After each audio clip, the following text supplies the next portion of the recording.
애굽에 대한 경고의 첫 번째 말씀을 우리가 살펴봅니다. 이미 18장에서 구스에 대한 심판과 아울러 하나님께서는 하나님의 뜻에 충성하기만 하면 예루살렘이 허브 역할을 할 수 있다. 핵심 역할을 할 수 있다.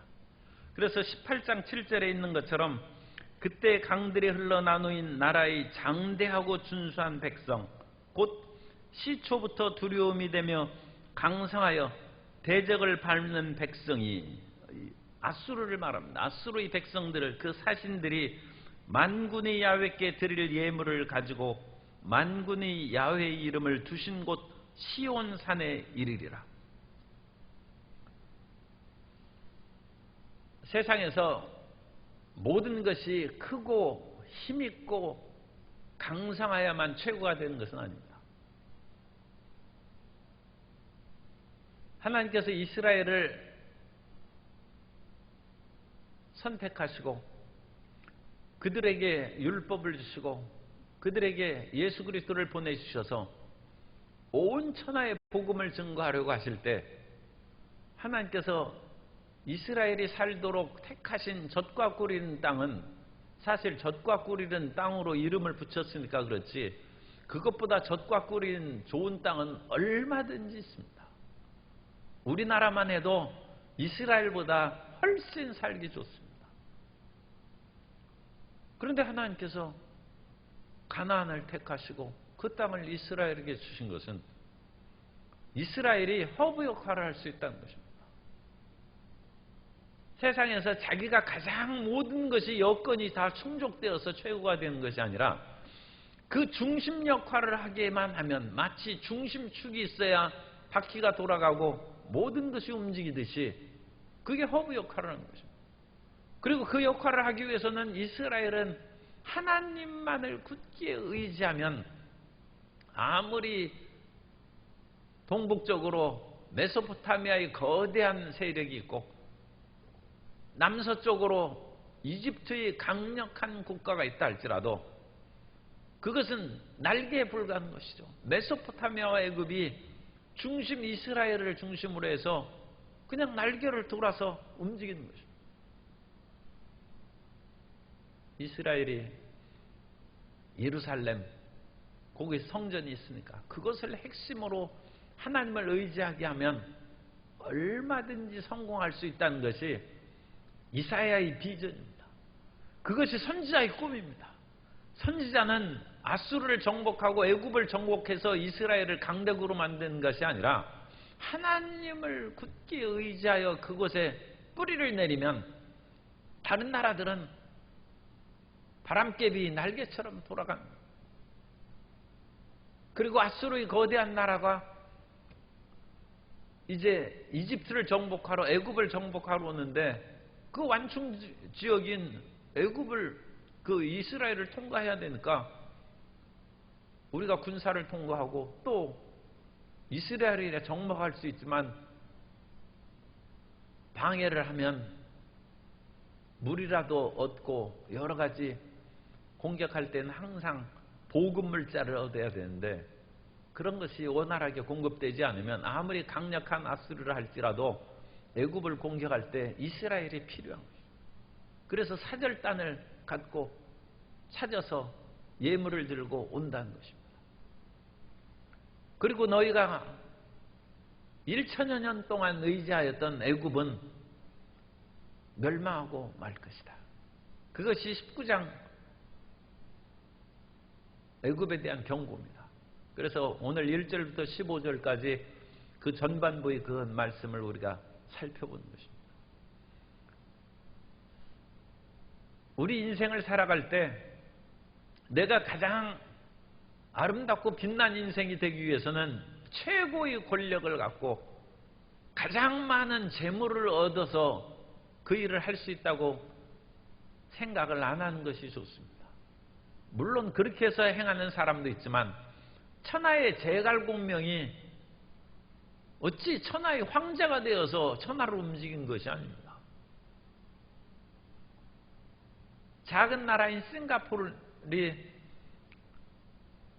이 동남아 지역의 허브요, 또 세계적으로도 강력한 그런 힘을 발휘하는 것은 작은 도시국가에 불과합니다. 그러나 거기에서 국제항공이나 무역의 그런 허브 역할을 하기 때문에 무시할 수 없는 그런 나라가 되는 것이고, 이스라엘이 그런 일을 행했으면 또 뭐 상당히 성경 안에서는 보람된 것입니다만, 그 일을 못하니까 두바이나 그런 데에서가 국제공항의 허브 역할을 하지 않습니까? 그래서 그 지역이 굉장히 중요합니다. 왜냐하면 비행기로 한 번 타고, 오늘날 상당히 그 과학 문명이 발달했지만 우리가 한 번 비행기 타고 아프리카 케냐로 못 갑니다. 한 번 쉬었다 가야 되는 것이죠. 물론 한 번에 갈 수 있도록 뭐 그런 길도 있습니다만, 지금까지는 다 싱가포르나 아니면 홍콩이라든지 또 인도라든지 아니면 두바이에 한 번 머물렀다가 아프리카로 날아가는 거죠. 우리 대한민국이 세계에서 그런 역할을 하고 그러면, 세계에서 가장 땅덩이가 넓고 크고 강력한 나라가 아니더라도 가장 영향력 있는 대한민국이 세워질 줄로 믿습니다. 그런데 이스라엘 백성들이 그런 놀라운 비전과 꿈을 갖지 못하고 어려울 때 애굽의 도움을 청하라고 하고, 그러니까 이사야가 애굽에 대한 경고를 지금 하고 있습니다. 그 국가나 사람을 믿지 말라는 것입니다. 애굽에 관한 경고라. 보라, 야훼께서 빠른 구름을 타고 애굽에 임하시리니. 그래서 하나님께서 이 빠른 구름이라는 것은 신속하고 모든 자연계를 지배하고 다스리는 그런 능력을 상징하는 것입니다. 그래서 구름을 타고 오는 야훼를 보고 애굽의 우상들이 그 앞에, 이 우상들은 움직이지도 못하죠. 말도 못하고. 그런 애굽의 우상들이 그 앞에서 떨겠고 애굽인의 마음이 그 앞에, 그 속에서 녹으리로다. 하나님의 위대하심이 임할 때 모든 인생은 떨며 두려워한다는 것입니다. 그것이 하나님의 전쟁, 성전의 특징입니다. 하나님께서 사령관이 되어서 전쟁을 할 때 그 앞에서 모든 사람들이 떨며 두려워합니다. 그래서 순식간에 이기는 것입니다. 아람 군대가 사마리아를 포위했을 때 나병에 걸린 4사람이 이왕 죽을 바에 아람 진영에 가서 먹을 것이나 좀 먹고, 그들이 너는 이스라엘 사람이니까 어찌 왔느냐 해서 죽이면 굶어 죽으나 거기 칼에 죽으나 죽는 건 마찬가지 아니야. 그래서 그들이 아람 진영을 향해서 나갈 때 아람 군대들이 두려움에 틀림없이 돈을 주고 외국의 용병들을 불러다가 우리를 공격하는구나. 그래서 아람 군대들이 저녁 준비하다가 그냥 다 놔두고 도망갔다. 그 4사람의 발자국 소리가 천군 만마와 같이 들려서 도망가고, 그래서 그 진영에 가보니까 먹을 것이 가득하다. 하나님이 임하시면 4사람으로도 수많은 적군을 물리칠 수 있는, 야훼가 구름을 타고 임하심에 애굽인의 마음이 그 속에서 녹아버리는, 뭐 힘을 발휘할 수 없는 것입니다. 뿐만 아니라 자중진환이 일어나는 것이에요. 이게 이제 전쟁에서 아주 중요한 거죠. 자기들끼리 서로 싸우고 그래야지 직접 나아가서 치면 아군들도 많이 손상이 있기 마련 아닙니까? 그런데 자기들끼리 서로 치고받고 싸워가지고 망해버린 것을 가서 살짝 발로 밟으면 승리하는 것이죠. 2절에 보면 내가 애굽인을 격동하여 애굽인을 치리니 그들이 각기 형제를 치며 각기 이웃을 칠 것이요.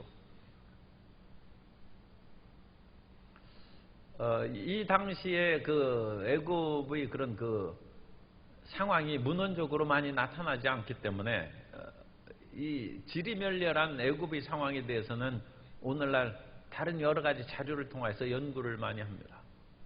왜냐하면 애굽이 통일된 국가가 아니어서 자기들끼리 서로 치고받고 싸우니까 이렇다 할 기록을 많이 남기지 못한 것입니다.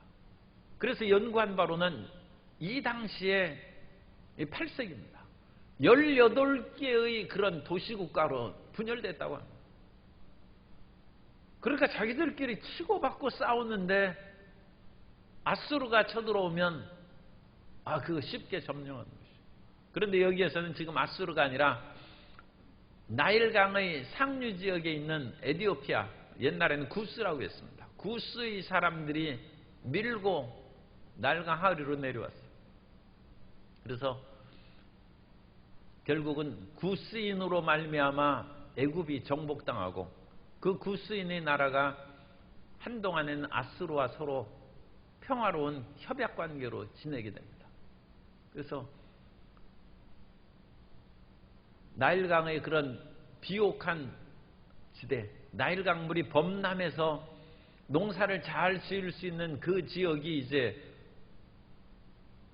곡창지대인데, 이 곡창지대는 오늘날에도 여전히 유효합니다.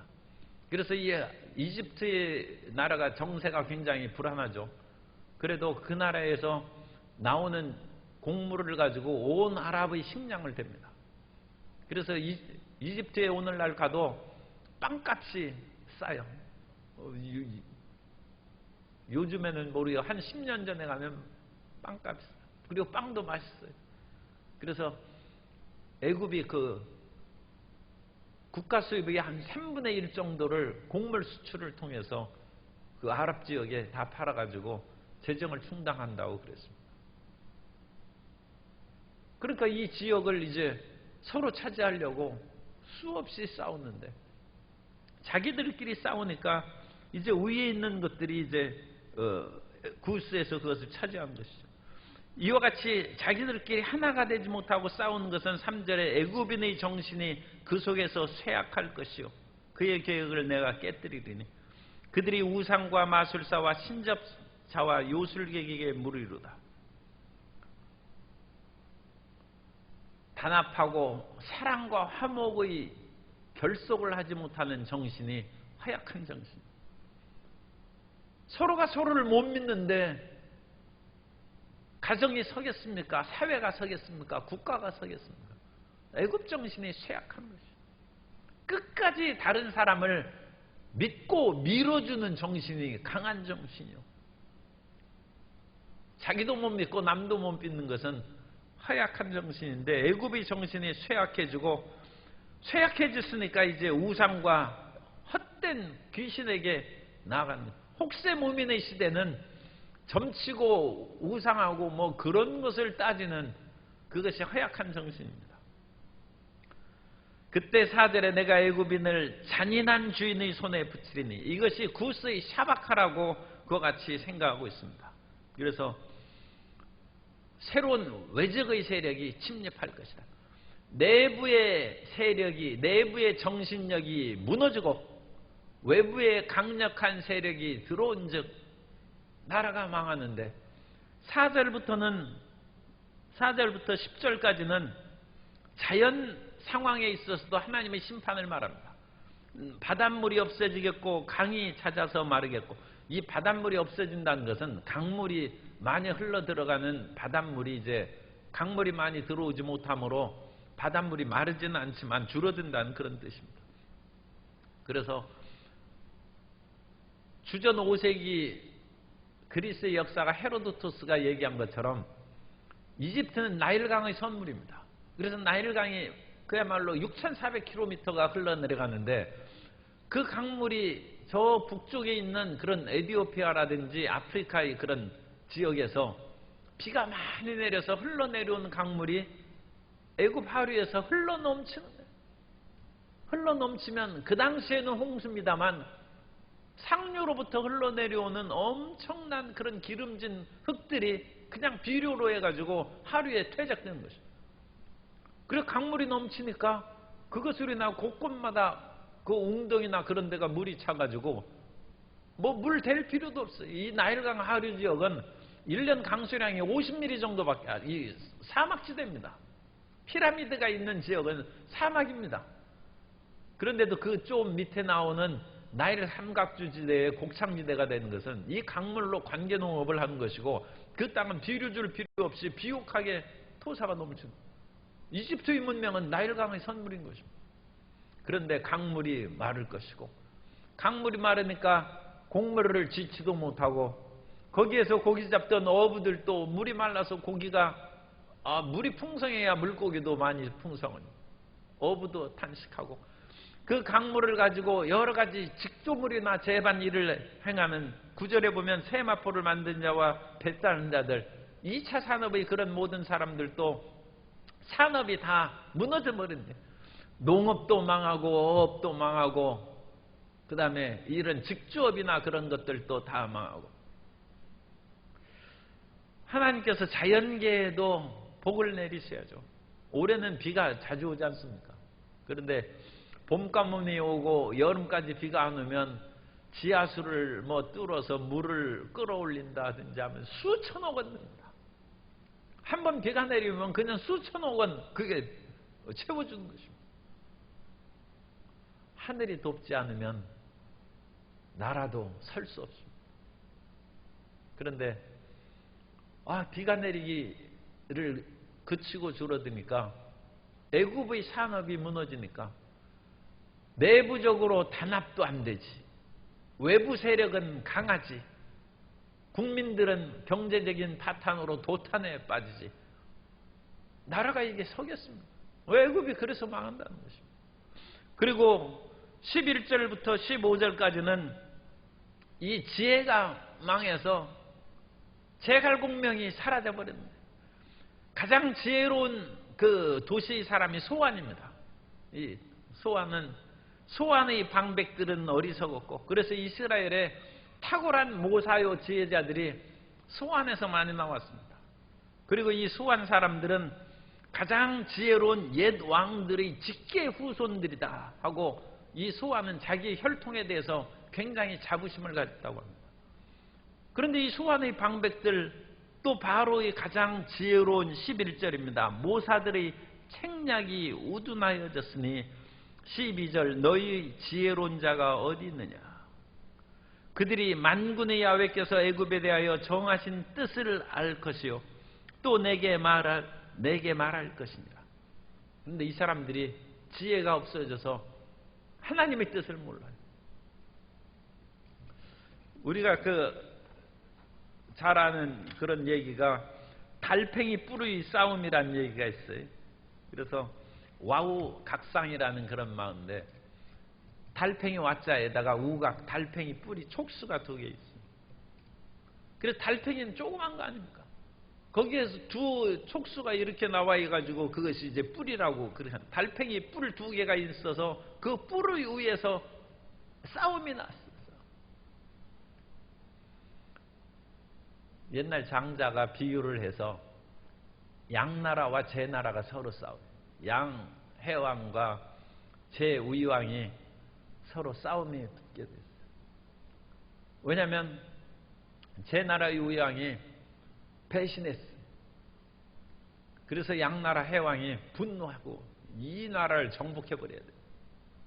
그래서 군사를 일으키면서 모사들을 불러서 어떻게 하면 좋겠느냐 지혜를 하니까, 이 모사들이 의견이 2갈래로 싸워야 된다는 파도 있고, 싸우면 안 된다는 것이, 왕이 헷갈리는 거예요. 그 가운데 한 지혜로운 자가 비유를 했어요.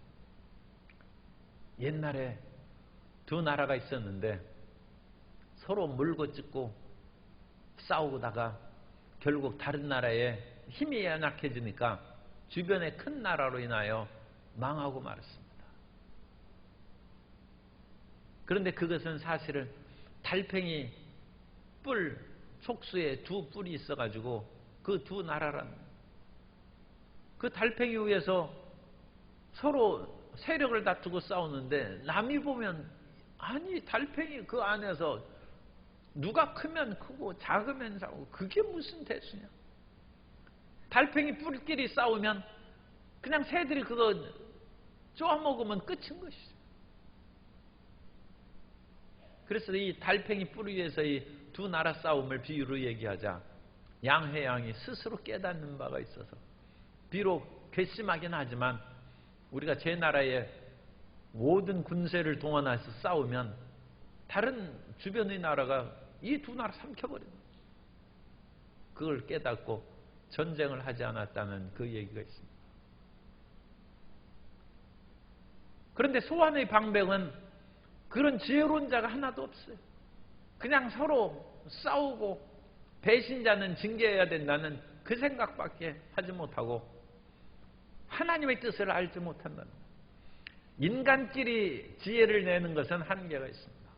결국 오늘 이와 같이 새벽에 나오는 우리 성도님들처럼 또 새벽에 나오는 구청장님도 나오셨는데 그 새벽에 나온 분들처럼 하나님의 지혜를 구해요.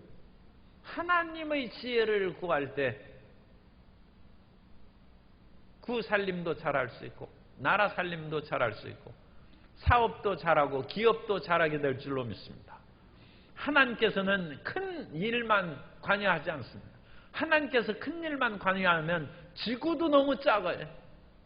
우주의 하나님이 이 지구가 뭐 먼지와 같은 크기밖에 안 된다는데 우주 속에서는 그걸 뭐 대단하게 여기겠습니까? 그러므로 하나님께서는 지극히 작은 우리 개개인의 삶에도 깊은 관심을 가지고 또한 나라의 큰 일도 하나님께서 관심을 가지고 온 우주를 다스리는 일에도 관심을 그러니까 하나님은 위대하신 것입니다. 그래서 우리 개개인의 작은 일에 있어서도 하나님께서 지혜로 채워주시기를 원합니다. 그래서 세상의 그 생각으로 달팽이 뿔 위에서 서로 싸우는 것처럼 생각하지 말고 우리의 가정에 우리의 사업장에 하나님의 뜻이 서게 주옵소서. 그렇게 기도하면 같이 살 길이 열릴 것이고 우리는 그 두 뿔 위에 통합하는 아름다운 역사가 있을 것입니다. 그런데 그와 같은 지혜를 얻지 못하면 그야말로 술 취한 자들이 어지러움과 같이 다 비틀거리고 끝날 것이고 머리나 지혜로운 머리나 꼬리나 종려나무나 갈대나 머리와 꼬리는 위에 있고 아래에 있는 것이죠. 종려나무는 좋은 것이고 갈대는 하찮은 것입니다. 좋은 나무나 하찮은 것이나 다 쓸데없어요. 몽땅 망하는데 무슨 이유가 있겠습니까? 하나님의 지혜가 오늘 부르짖어 기도할 때 우리 모든 성도님들에게 임해서 주의 뜻을 쫓아 나아가는 승리 역사가 있게 되시기 바랍니다. 하나님께서는 이스라엘을 세우셔서 하나님의 뜻을 이루는 허브 역할을 하는 비전을 주셨습니다만 이스라엘 사람들은 그걸 선뜻 받아들이지 못했어요. 우리가 무슨 그런 강대국 아수르와 애굽을 조정할 수 있으랴. 그러나 하나님은 지혜로 말미암아 가장 작은 지혜로 코끼리를 움직이는 그런 힘을 이 땅에 주시도록 기도하시고 우리의 삶에도 그 지혜가 있으면 이 땅에서 비록 작으나 위대한 역사를 행하는 하나님의 성도가 될 줄로 믿습니다.